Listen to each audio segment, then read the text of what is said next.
বৃষ্টি দেখতে কার না ভালো লাগে, আমার তো ভীষণ ভালো লাগে।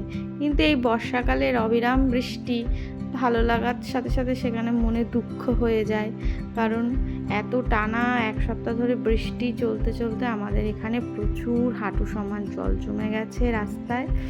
কোথাও আমরা বেরোনোর উপায় নেই, একদম রাস্তা জল ড্রেন একদম সমান সমান হয়ে গেছে রাস্তার ট্রেনে। তো যাই হোক, চলো এই বৃষ্টি দেখতে দেখতে আজকে দুপুরের মেনুটা তোমাদের সাথে ভাবছি শেয়ার করব। তো আজকে আমি রান্না করব হচ্ছে পাবদা মাছের ঝাল। তো প্রথমে দেখো নুন হলুদ মাখিয়ে রেখেছি পাবদা মাছগুলোতে, এবার কড়াইতেগুলোকে ভেজে তুলে নেব। এবার মশলায় আমি দেবো এখানে 3 চামচের মতন সর্ষে আর 2 চামচের মতন পোস্ত, সাথে নুন আর কাঁচা লঙ্কা দিয়ে এই পেস্টটা বানিয়ে নিয়েছি। কড়াইতে কালো জিরে ফোড়ন দিয়ে পেস্টটা ঢেলে দিলাম। একটু নুন দিয়ে পেটে নিলে পোস্ত আর সর্ষেটা তো তিতাটা কেটে যায় অনেকটা। তো এবার আমি এর মধ্যে হলুদ দেবো আর সামান্য চিনি দেবো, যাতে তিতকুটে ভাবটা না আসে সর্ষে। তো নাড়িয়ে এবার এটা যতক্ষণ তেল উঠবে, তেল একটু সামান্য কষাতে কষাতে যখন তেল উঠে আসবে, তখন আমি এর মধ্যে ঝোলের জলটা দিয়ে দেব। আমার তেল বেরিয়ে এসছে, এবার আমি ঝোলটা দিয়ে দিলাম।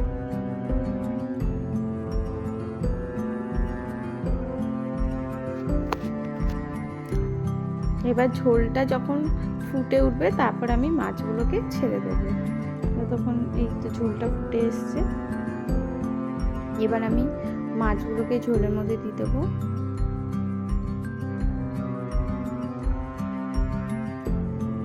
মাছগুলোকে ঝোলের মধ্যে দিয়ে খানিকক্ষণ একটু ঢেকে রাখবো, যাতে মাছগুলো একটু মজে আসুক।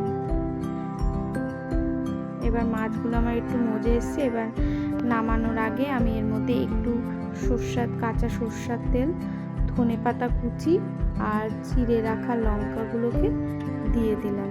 দিয়ে এবার খানিকক্ষণ ঢাকা দিয়ে আমি এটা নামিয়ে ফেলবো।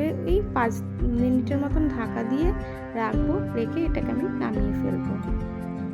তো আমার এই মাছের ঝালটা রেডি হয়ে যাবে।